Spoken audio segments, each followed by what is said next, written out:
الله أكبر الله أكبر أشهد أن لا إله إلا الله أشهد أن لا إله إلا الله أشهد أن محمدا رسول الله أشهد أن محمدا رسول الله أشهد أن لا إله إلا الله أشهد أن لا إله إلا الله أشهد أن محمدا رسول الله أشهد أن محمدا رسول الله حي على الصلاة حي على الصلاة حي على الفلاح حي على الفلاح الله أكبر الله أكبر لا إله إلا الله. الحمد لله نحمده ونستعينه ونستغفره ونعوذ بالله من شرور أنفسنا ومن سيئات أعمالنا من يهده الله فلا مضل له ومن يضلل فلا هادي له وأشهد أن لا إله إلا الله وحده لا شريك له وأشهد أن محمدا عبده ورسوله صلى الله عليه وسلم. يا أيها الذين آمنوا اتقوا الله حق تقاته ولا تموتون إلا وأنتم مسلمون. يا أيها الناس اتقوا ربكم الذي خلقكم من نفس واحدة وخلق منها زوجها وبث منهما رجالا كثيرا ونساء واتقوا الله الذي تساءلون به والأرحام إن الله كان عليكم رقيبا. يا أيها الذين آمنوا اتقوا الله وقولوا قولا سديدا يصلح لكم أعمالكم ويغفر لكم ذنوبكم ومن يطع الله ورسوله فقد فاز فوزا عظيما. أما بعد فإن أصدق الحديث كتاب الله وخير الهدي هدي محمد صلى الله عليه وسلم وشر الأمور محدثاتها وكل محدثات بدعة وكل بدعة ضلالة وكل ضلالة في النار. Alhamdulillah, we praise Allah subhanahu wa ta'ala, send peace and blessings upon His beloved Prophet Muhammad sallallahu alayhi wa sallam.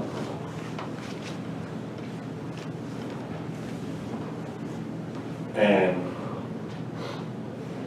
we like to be cognizant or connected to what's going on around us, always.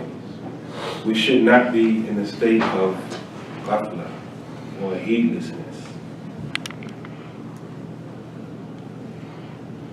As I'm sure all of you have heard or are aware of what's going on in Syria, about the fighting, the killing. In fact, one of the journalists that's on the ground reporting on what's going on there is somebody I met when he first took Shahada. I speak about him often enough. He's one of the brothers who I often mention had taken Shahada and within a few months had left and came back and learned the Arabic language very quickly. He had what I call that new Shahada energy. I was going down my Facebook timeline and another friend of mine from New York, he said something to the effect that I'm very sad because somebody that I've known my whole life as a Muslim is in Aleppo, is in Syria, and he reported that, you know, this may be his last time broadcasting because it looks like they're going to die. And when I clicked on the link, I recognized it was the same brother. So I was like, wow, subhanAllah. Alhamdulillah, that day he didn't die. There was a ceasefire, and then it broke down and they started firing again. As far as I know, he's still alive, but the point is, a lot of Muslims are dying there. And it brought to mind several things. You know, me, I'm slightly historically inclined, so in my mind doesn't only say, you know, wow, look what's happening now. My mind says, how did we get here? And when you look at it in a very general sense of what's going on, you have various different groups on the ground fighting each other for different reasons. And then you have larger governments, larger entities supporting and backing each of these various groups. When I realized that, my mind jumped straight to someplace else in the history. For the most part, everybody that's fighting each other on the ground all claims to be Muslim.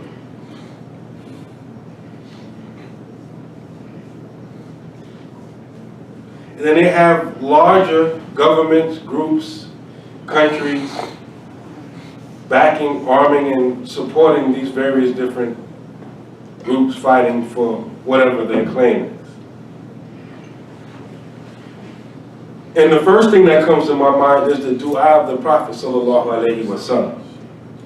It was narrated in a well-known hadith by Abdullah ibn Umar, radiallahu ta'ala anhuma, may Allah be pleased with him and his father, that the Prophet sallallahu alaihi wasallam, he made a dua. He said, Allahumma barik lana fi shamina, wa barak lana fi yamanina. The Prophet sallallahu alaihi wasallam said, Oh Allah, put blessing, put barakah in our Sham. Now Sham, they usually translate it Syria or Greater Syria, but it's that entire area. Syria, Jordan, Palestine, Lebanon. All that whole area is considered Sham. So Allah subhanahu wa ta'ala, he said, Oh Allah, put barakah, put blessing in our Sham. And put blessing in our Yemen. And we have to understand that the dua of the Prophet sallallahu alaihi wasallam is mustajab. It's accepted. And for me, one of the things that I always think about when I think about this concept or this understanding of the Prophet sallallahu alaihi wasallam's dua being mustajab, accepted, meaning Allah subhanahu wa ta'ala answers all the duas of the Prophet sallallahu alaihi wasallam. And it's amazing because I can only think about, in my mind, off the top of my head, one dua that the Prophet ﷺ made that was not answered and is relevant to this topic. When I think about the prophets making dua, I think about the well-known hadith when the Prophet ﷺ was given a khutbah and a man came in and he said, Ya Rasulullah, O Messenger of Allah, pray to Allah subhanahu wa ta'ala that we get rain, our crops are dying, our animals are dying, make dua. So the Prophet sallallahu alaihi wasallam raised his hands and he made dua. And a beautiful thing about it is that the Sahaba said they saw the clouds forming as he was making the dua and it started raining before he put his hands down. One narration of the hadith stops right there. But there's another continuation of the hadith.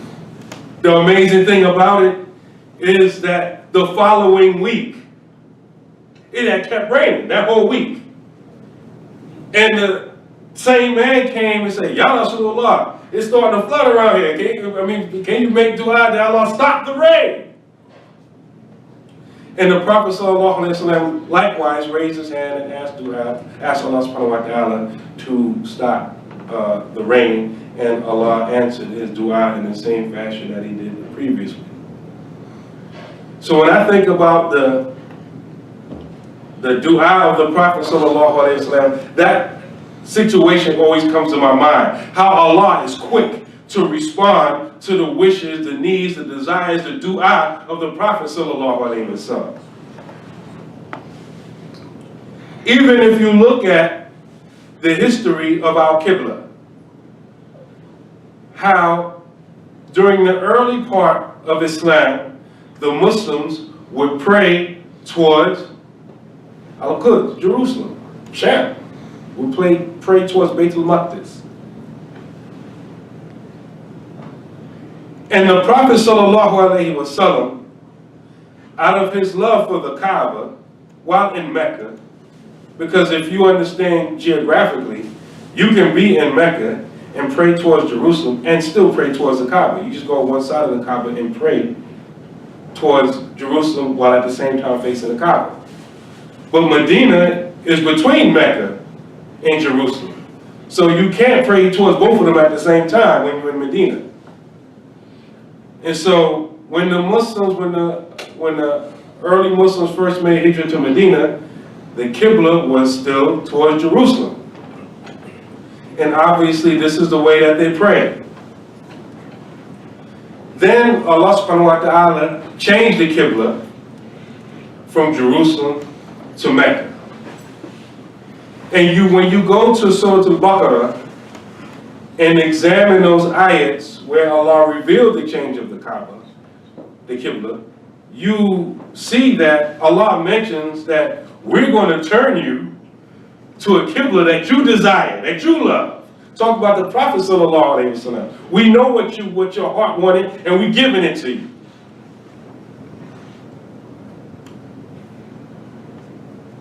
It's beautiful. Why do we mention this? Because how Allah subhanahu wa ta'ala is anxious to please his beloved Prophet Muhammad sallallahu alaihi wasallam. Back to the hadith about Sham. The Prophet sallallahu alaihi wasallam said, "Oh Allah, bless for us our Sham, bless for us our Yemen." He said this twice. This hadith is well known. It's in Bukhari, Tirmidhi, many collections. And after he said it the first time, someone said, Ya Rasulullah, what fi Najdina? What about our Najd? Najd is the area of Arabia, like Riyadh, it's like northeastern part of Arabia. And then the Prophet sallallahu alaihi wasallam repeated the dua again. Allahumma barik lana fi Shamina, Allahumma barik lana fi Yamanina. And then the man said, "What fi Najdina?" In other words, O Prophet sallallahu alaihi wasallam, include Najd in the dua. The Prophet sallallahu alaihi wasallam said, "Hunaka," there, pointing towards the Najd. He said, there will be zalazil, earthquakes, wa fitan, and tribulations. And from there will emerge qarnu shaitan, the time period or the epoch of shaitan. A lot of times you see it transmitted because qarn could mean horn also. You know, like an animal has horns. So qarn can also mean horn. But every time Allah subhanahu wa ta'ala used the word qarn in the Quran, it usually means time period. Like the hadith that we like to quote, Khairu Qurun, plural of qarn. Khairu Qurun Qarni, the best of generation, not the best of horns. The best of generations is my time period. Thumma ladina yalunahum, thumma ladina yalunahum. And then the time period that comes after that, and then the time period that comes after that. So qarn means to be the time period of shaitan. And scholars have wrote extensively about that. But why do we mention this hadith? Because the Prophet sallallahu alaihi wasallam specified in his dua to put blessing, barakah, in Shem in Yemen. And if you've been following the news, you find a lot of tribulations right now in Shem and Yemen. There's fighting going on in Yemen. You don't hear about it as much as you did several months ago, but it's still going on, and it's been going on. Depending on who you listen to, it's a fighting between the Shiites and the Sunnis in Yemen. And then you have this quagmire in Syria. You got Daesh or ISIS, the rebel groups against Assad. Then you got Assad, and then you got all these different groups. Then you got, well, this group is not ISIS, but it's Al-Qaeda, the Nusra Front. You got all these different groups. One thing in common with all of these groups, regardless of what they say, they all say, La ilaha illallah, Muhammadan Rasulullah. We need to take a lesson from that. Walhamdulillahi rabbil alamin.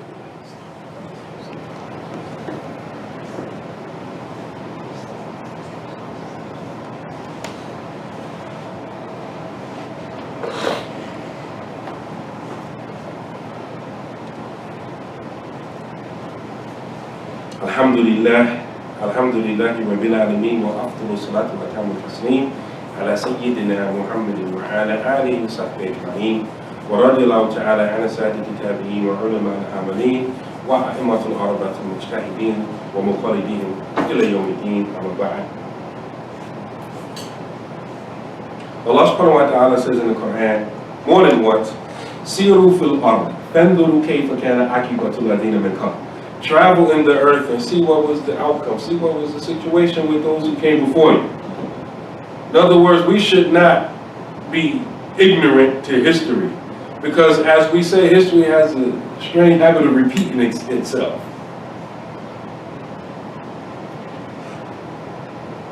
Now, I know I generalized a lot and I didn't get into a lot of detail. But if you go back not too far in history, for example, World War I, we hear about the great powers fighting each other. But what was happening on the ground in the Muslim world? You had some people calling to Arab nationalism. And they had, legitimately so, some complaints against the Ottomans, the Turks. And they took up arms against them. They took up arms against them. Muslims against Muslims. In fact, they attacked a strategic railway connecting the two lands.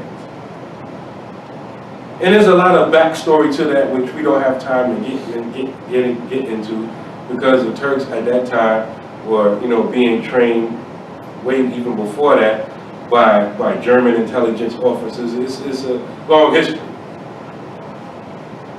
The Arabs at that time were being courted by the British. And if you know their history, the Germans were against the British. So you got these big powers getting ready to fight each other. Well, on the ground, Muslims fighting each other. And we're supposed to know better than that. We're supposed to know better than that. That's basic Islam. That's Islam 101.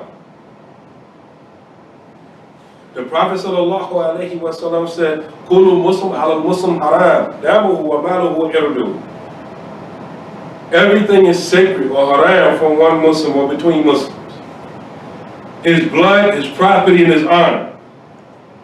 His blood, his property, and his honor. These are certain things, these three things, Muslims should not violate between each other. We shouldn't be trying to physically hurt each other and shed each other's blood or kill each other. That's a no-no. In fact, the Prophet ﷺ said to kill another Muslim is kufr. There has to be explicit reasons to kill another Muslim.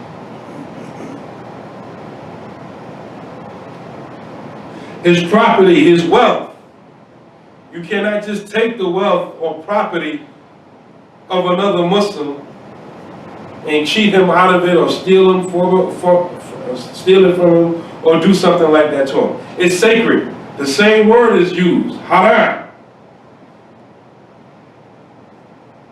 If we was cooking pork chops in the back right now, yo would throw me out on my head. Why? Because it's haram. But we violate the blood and the property and honor of Muslims every day. And it's even more haram than eating pork. You have more excuses to eat pork in strange, weird situations than you do to kill another Muslim or to take his property or to dishonor another Muslim.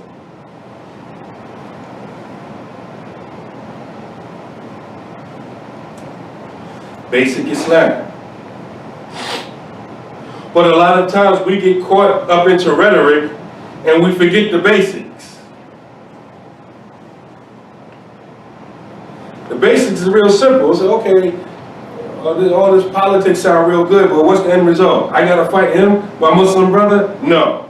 We gotta find another way to do it.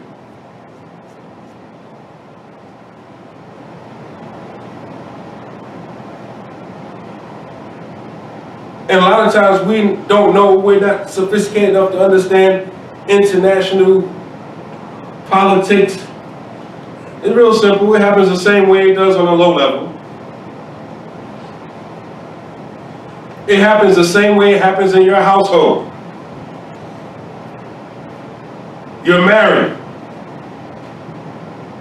You're having a problem with your husband or your wife. The problem gets worse. Why? Because you're not communicating.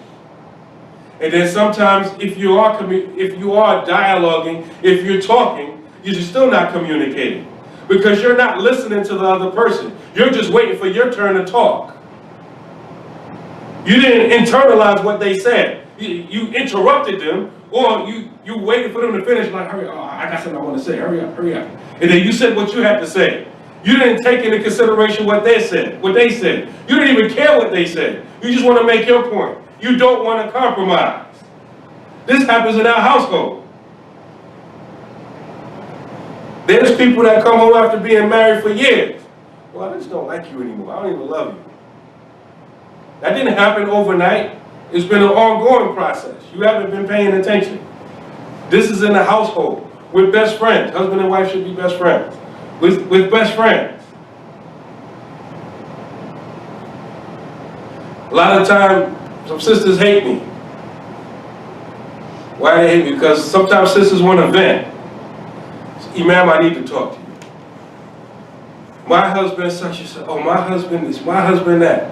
Oh, he's doing so much. And then at the end of the conversation, what do they say? Please don't tell my husband. Why did you come tell me all of this? You told me all of this because you allegedly wanted me to help you out. Some counseling, some intervention. And for a long time, that used to work. Well, I realized that don't work no more. Nah. Because eventually, you're going to make up. They can say, you know, I talked to the imam. And then the brother will look at me, the brother was talking about why he didn't even say nothing. So that don't work no more. Brother, let me talk to you for a minute. You know, your wife, she got at me, she told me something, she had an issue. When you start doing that, sometimes the sisters say, oh, you better take the brother. So you ran right back and told my husband, well, you know what I told him. What was I supposed to do? You wanted to make peace, right? There's a breakdown in communication. I'm here to help you out. So this happens in the house. This happens in a masjid between brothers, or even between non-Muslims. Sometimes we get to the point, I ain't got nothing to say to him. Just when I see him, I'm going to see him. And we know that what that means. Or some people are stupid enough to be like, all right, I'll be back. Oh, you'll be back? They forecast what they're going to do. So you can understand how even on a small level, how sometimes our emotions get involved in our household between husband and wife, between parents and children, between brothers and sisters in the masjid, or just people in the street, or people in the workplace. How sometimes, have you ever seen an argument where both of them people are saying the exact same thing, but they're not listening to each other? They just wording it different, but they're arguing, and they're saying the exact same thing. Their point is the same. They want the same thing. They're just not listening to each other.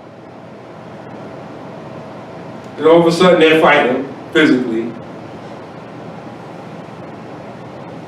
Or they're taking indirect shots on the internet, or they're in the streets trying to kill each other.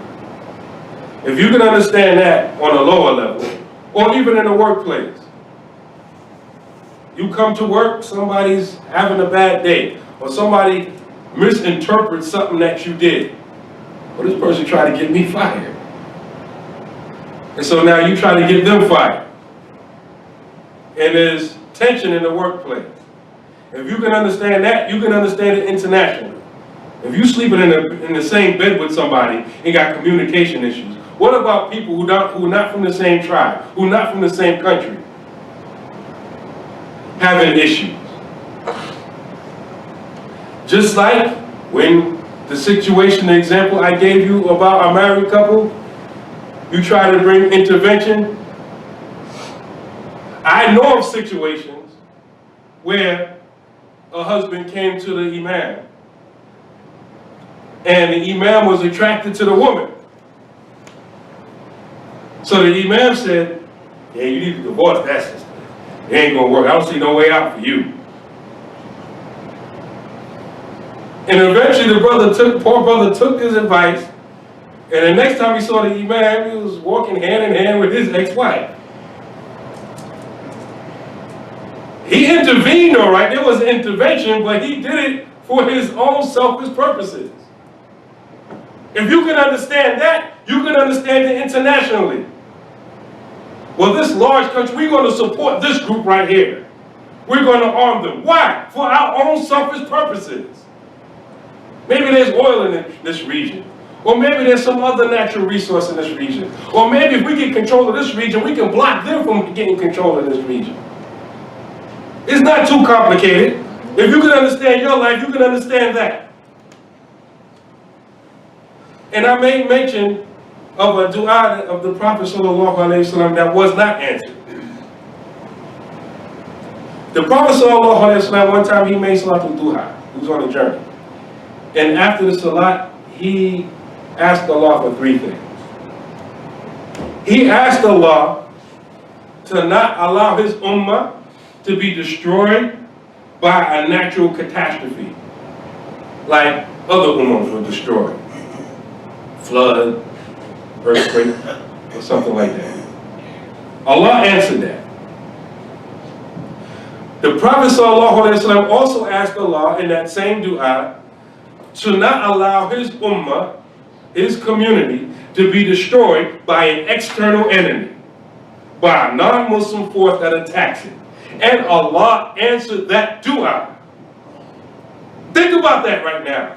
In light of everything that's been going on, it looks like the Muslims are losing. But wait a minute. The Prophet ﷺ just told you in the hadith, in that dua, that he asked Allah not to let his ummah take a loss out of people from externally, based upon non-Muslims. And Allah, he said Allah answered that dua. And we just gave one example or two examples of how Allah loves to answer his dua. The Prophet ﷺ is not lying. If he said Allah answered that dua, he answered that dua. And then he made a third dua.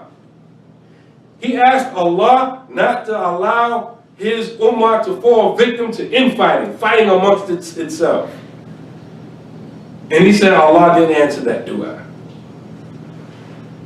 This tells me one thing.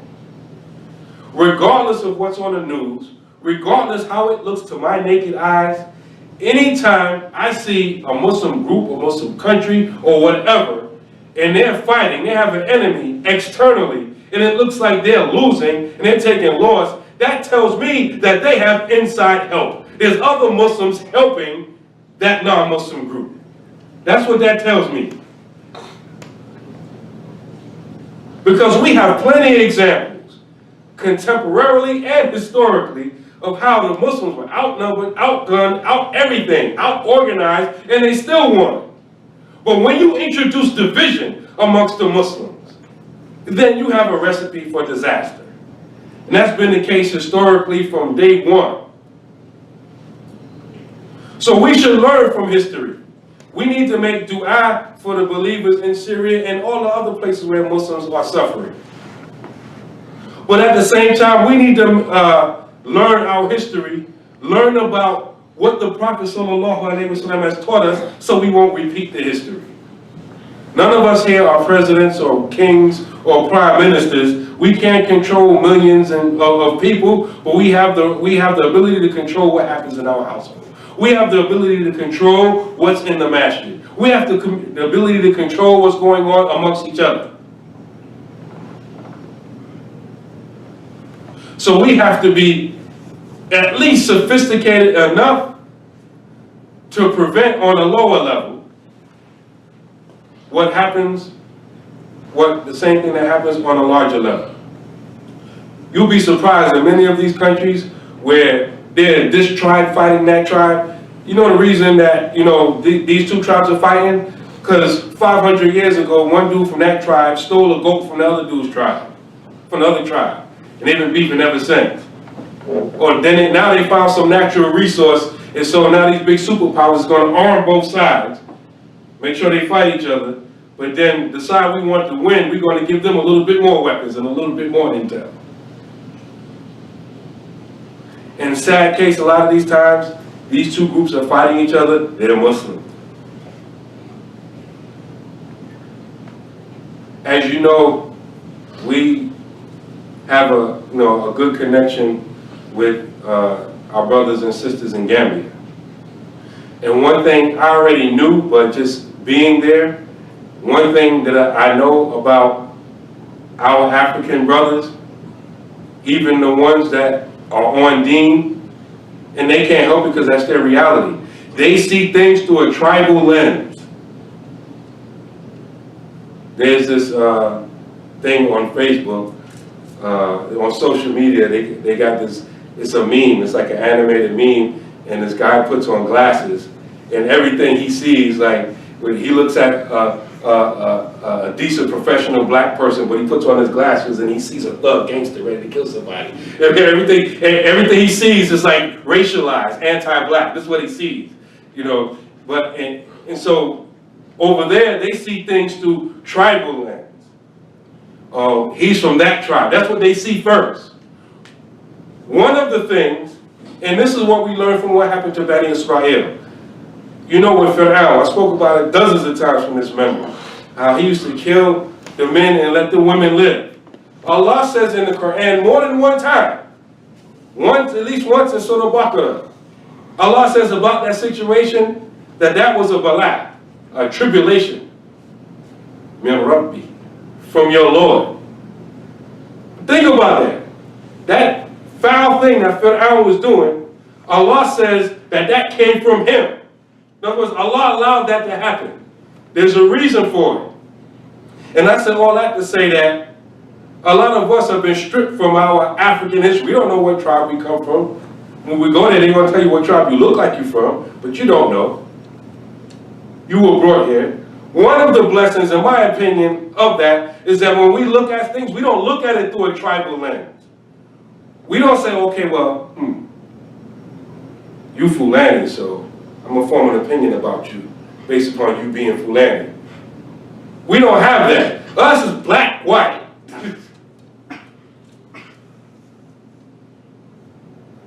And so we have to understand this about almost everybody on the planet who still have connection to their people.